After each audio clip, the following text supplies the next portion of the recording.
up your YouTube, search for Stukeley Meadows, watch on your big screen. Or another device if you're at home. Get yourself comfy, this could take a while.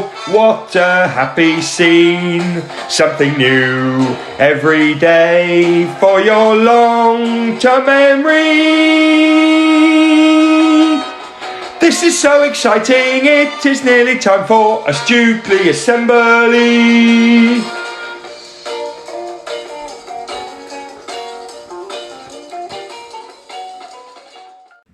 Good morning, good afternoon or good evening everyone, and welcome to our Wednesday reading assembly. Now, you've never seen this before, have you? Let me let you into a little secret. I'm not in my house. I'm in Mr. Smith's house, and he doesn't know I'm here. That's true. I'm in his house recording reading assembly. When he finds out, he's gonna love this. Anyway, for each other we, every day we, to improve we, together we will. Every single Stukeley day we focus on. Our Stukeley motto is, our Stukeley curriculum is, our Stukeley plan for home learning is. 4 words that make the magic happen. Yes, they do. Right everyone, welcome to reading assembly from Mr. Smith's house. He'll find out about this soon. Author warm-up. We always start off with an author warm-up. I'm going to give you 30 seconds. I'm going to give you 30 seconds in your head. Now this is in your head, not out loud. In your head, can you think of as many facts, as much knowledge about Charles Dickens and Roald Dahl as you can? Can you think about their books, when they were born, when they died? I'm not sure we've covered that. Where they lived, their children, where they wrote, anything. 30 seconds, think about as much as you can. And after those 30 seconds, teachers, adults in the room, can you see how much knowledge we've all remembered about Dickens and Dahl? Go.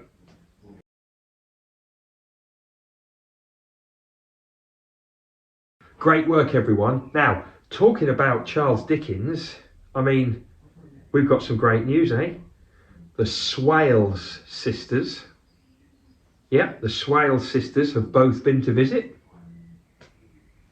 Yes! And also, Owen in year 2, he went and found another famous Charles Dickens place.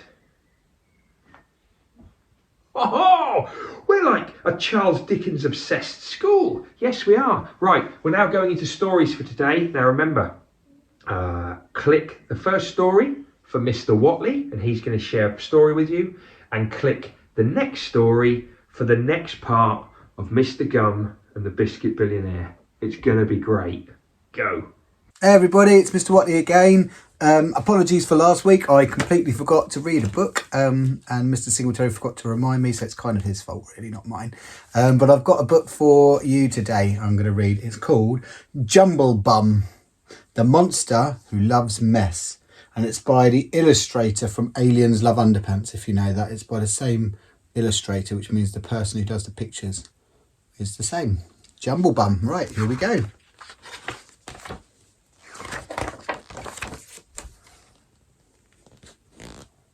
This is the story of Johnny McNess, whose room was an eye-popping, tum-churning mess. Wonder how many of you have got bedrooms that look like this. Hopefully none of you, with things on the wall and toys all over the floor. There was gunk on the carpet and junk on the bed, and underpants draped over Bob the dog's head.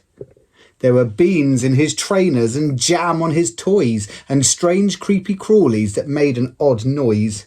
The curtains were crumpled and covered in scribbles, and dripping with ketchup and yoghurty dribbles.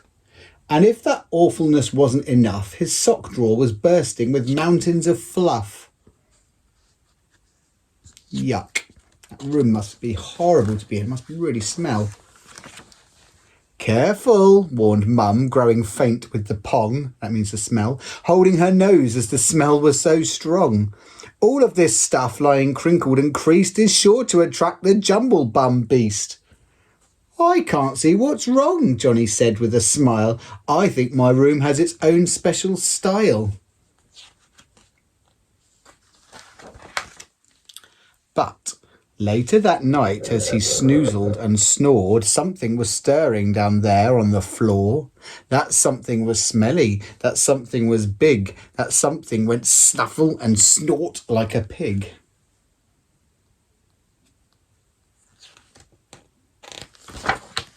For there in the corner, enjoying a feast, was the horribly slobbery jumble-bum beast.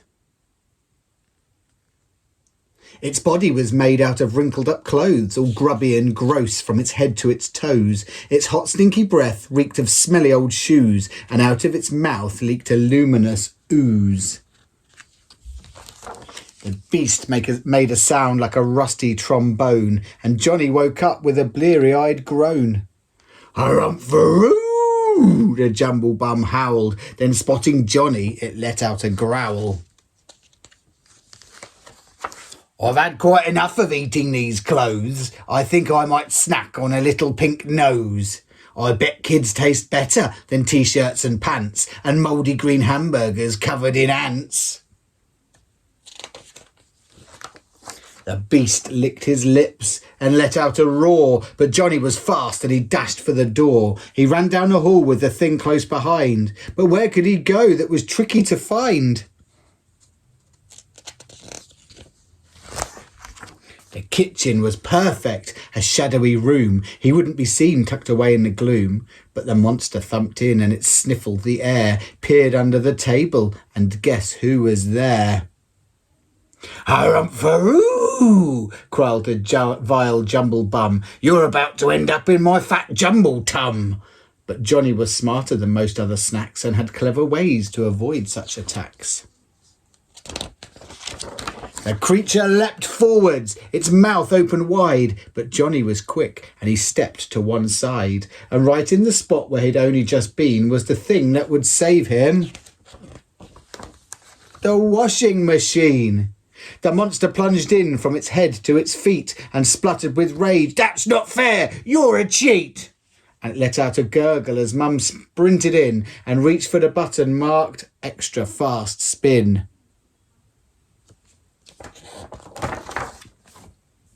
Since then, Johnny has managed to pull off a feat. That bedroom of his is now lovely and neat. And you would be wise to listen to Mum, just in case that wasn't the last jumble bum. So now look at his gorgeous bedroom. That looks so much nicer, doesn't it? So there's a little warning at the end. Don't let your bedroom get to be like Johnny McNess. Otherwise you might end up with your own jumble bum. There you go. That's called Jumble Bum. I hope you enjoyed that story. I shall try, as long as Mr. Singletary reminds me, to have one ready for you for next week. All right, take care. Bye-bye.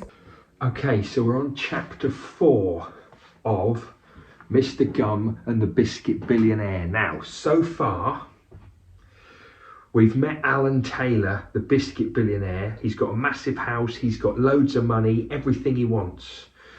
Polly and Friday O'Leary have gone to visit him a couple of times, and he's just a bit of a show-off, really. But now Mr. Gum and his group of friends, so we're talking Martin Laundrette, Billy William III,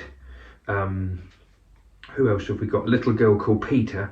They've all gone to Alan Taylor's house, and they're going to try and steal his money. They've been to a fun fair. It's all a bit weird. And now the next chapter is called The Onions of Doom. So remember, they're at a fun fair at Alan Taylor's house. They're going to try and nick his money.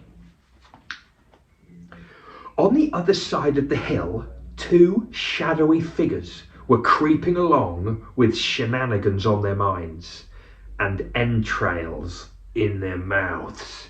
Of course, it was Mr. Gum and Caterpillar Joe. Sorry, I mean Billy William III. Halfway up the hill, they stopped and they lay down like soldiers. But not the soldiers on your side, the other lot.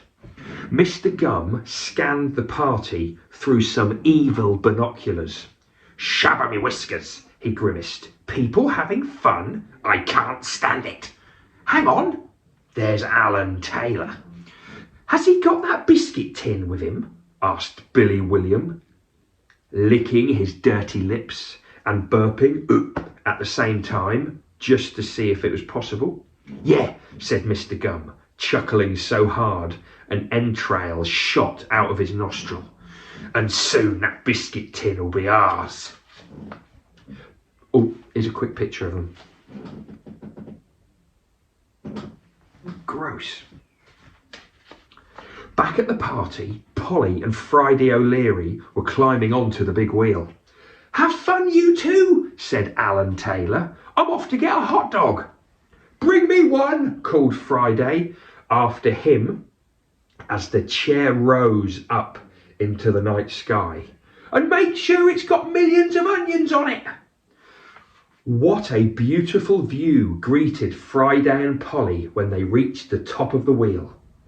All of Lamonic Bibber was spread out before them like a mighty pancake sprinkled with houses. To the west, the mountains challenged the heavens with their height, and to the east, the sea challenged the heavens by being flat and wet, and not really challenging the heavens after all. "It's so beautiful," sighed Polly as they sat there at the top of the world. The carriage creaked slowly to and fro in the breeze. She looked down at the party below. The people looked like ants, and the ants looked like even smaller ants. And further down the hillside, Polly could see tons of little kids jumping up and down on some sort of bouncy castle. We know the bouncy castle's Martin Laundrette, right? "I still wishes Jake was here," she thought. Do you remember Jake, the big dog? She shivered a little in the night air. "Everything's more fun when that fat old dog's around." Meanwhile, Alan Taylor was yib-yabbing along after some dogs of a different kind. Hot dogs! As he went, the townsfolk bent down to pat him and cheer him on his way. "It's the best party in the last 100 years, said old Granny, the oldest woman in Lamonic Bibber. "Alan Taylor, you are the champ! You're a treasure!" "It's a pleasure to enjoy such leisure," rhymed Beanie McLeany. "I admire you, Alan Taylor, for you are a noble and generous fellow," said a 6-month-old baby. And her mother rejoiced, for these were the first words her daughter had ever spoken. The praise rang in Alan Taylor's ears, and the lights of the fair danced in his vision, and he felt like it were a magical dream where he would always be safe from harm.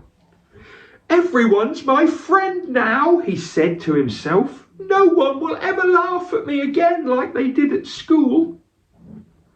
At last he came to the hot dog stand, which stood in the shadows at the very edge of the fairground. It was quieter here. The laughter and the music sounded far away in the distance, and a cold wind had struck up, whistling through the trees to warn that shenanigans were afoot. But Alan Taylor did not suspect anything. "2 hot dogs, please," he said, "with millions of onions."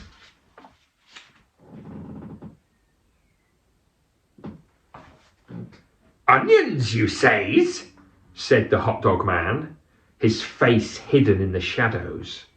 His words stretched out long and low, slippery as a snake. "I'll give you onions, all right."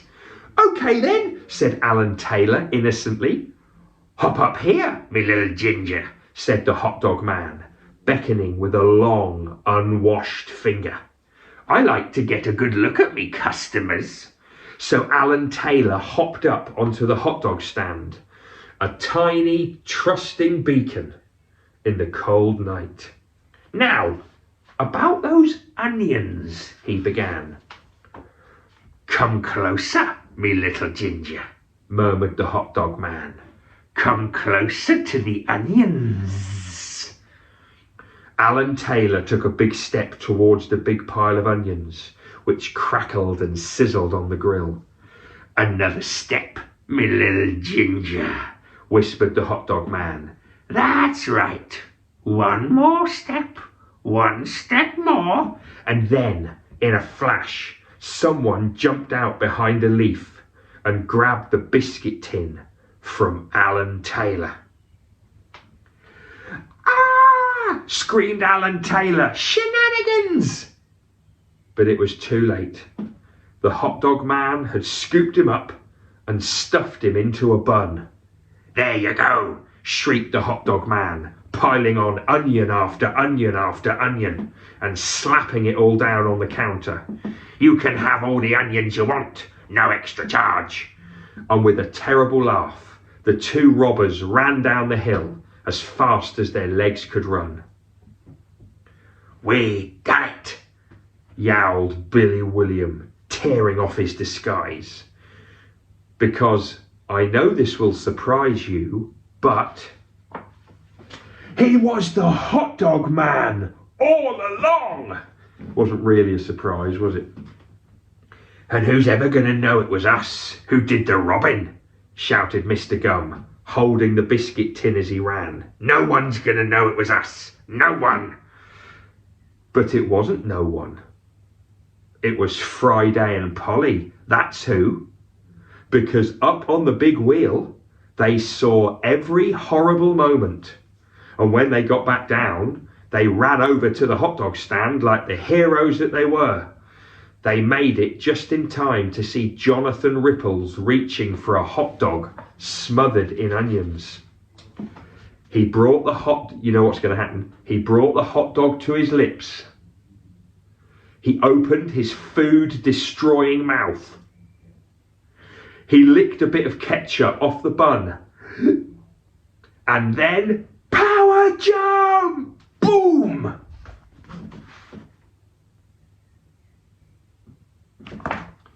Polly leapt head first at Jonathan Ripple's stomach, and boom, down he went. The hot dog flew into the air and it landed in Friday's hair.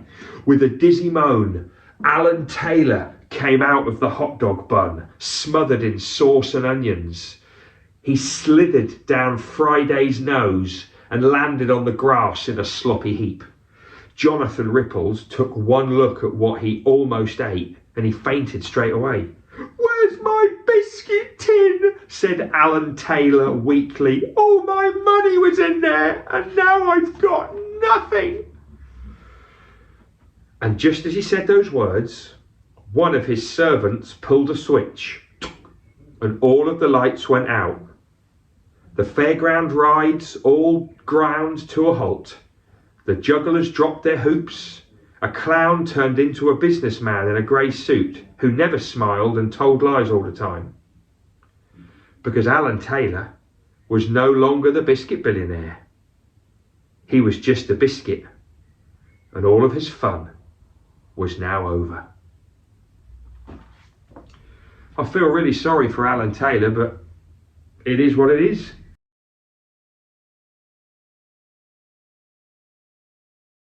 Now, Cheerboo Song and Silence. I'm in Mr. Smith's house. This is not a joke, by the way. This is his house. I'm in Mr. Smith's house. I can't do Cheerboo Song or Silence with his family. That would be weird. So we're going to watch an old one, enjoy, and then when we come back, we're straight into birthdays and EDK. Will they get to cheer or will they get to boo? With either one there must not be violence. They may well get a song, but it will not last that long. We really hope they do not get silence.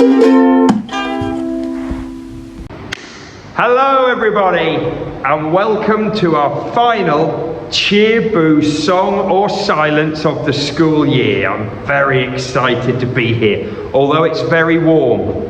So I don't want to get too excited and get carried away. Anyway, behind the curtain we've got Mrs. Warham. Now, many of you, all of you will know Mrs. Warham. She's been working at this school for years and years and years. She hasn't been in the building much lately, but We are hoping that from September we'll be seeing her a lot more regularly. Anyway, she is in to do cheer, boo, song or silence. She is so excited to be here. But what's she going to get? Is she going to get a cheer, a boo, a song or silence? What do you think? It's our last one of the year and I hope it's a good one. Out you come, Mrs. Warren!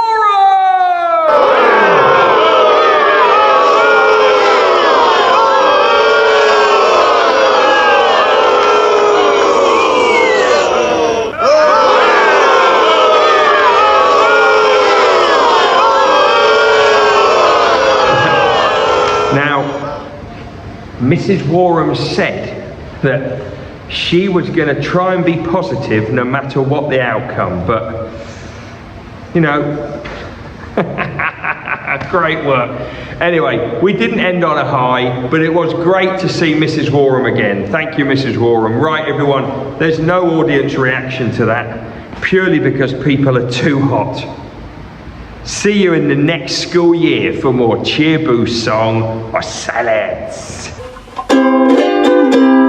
Will they get to cheer or will they get to boo? With either one there must not be violence. They may well get a song but it will not last that long. We really hope they do not get silence. And we're back in the garage. Thank you, Mr. Smith, for letting me borrow your house. You now know that I was there. I hope we're still friends. Right, let's finish off with some birthdays. Hey, hey, hey, it's time to say we've got a Stukeley birthday. Hey, hey, hey, it's time to say we've got a Stukeley birthday. Come on! Okay, so there's no Stukeley birthdays today, but I have made a terrible mistake. It was Sam in Year 5's birthday last week. And I forgot to say his name. I said loads of people's names and I forgot his. I'm so sorry, Sam. I'm so sorry. Happy birthday for last week. I hope you had a good day. Fun at the weekend with family and friends. Because I missed your birthday, you get the extra special birthday round of applause!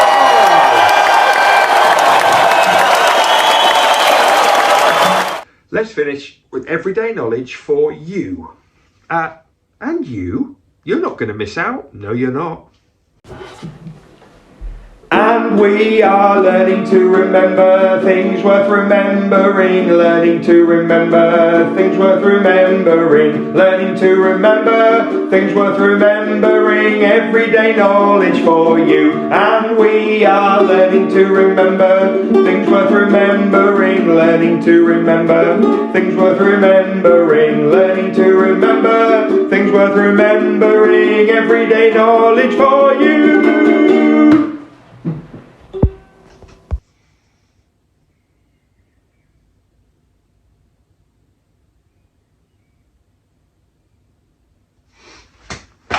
Okay, 2 brand new elements. Brand new to everyday knowledge. First one, titanium. Titanium, yes. Second one, silicon. Titanium and silicon. Come on! What's that one? Neon. Aluminium. Carbon. Fluorine. Titanium. Hydrogen. Helium. Oxygen. Iron.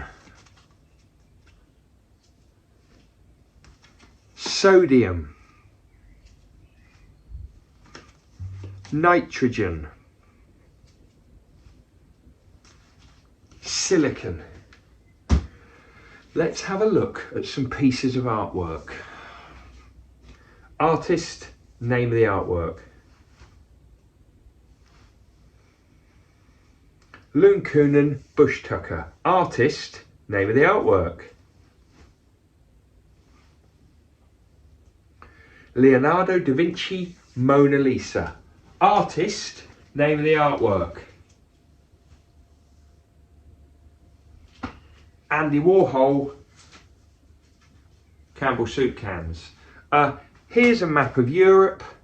Yeah, we saw it yesterday. We talked about the countries. Can you please tell me country number 12? Portugal, country number 9. The Netherlands, country number 11. Iceland. Oh, it's Tchaikovsky. It's a beautiful bit of music. Beautiful. It's Tchaikovsky. What's it called?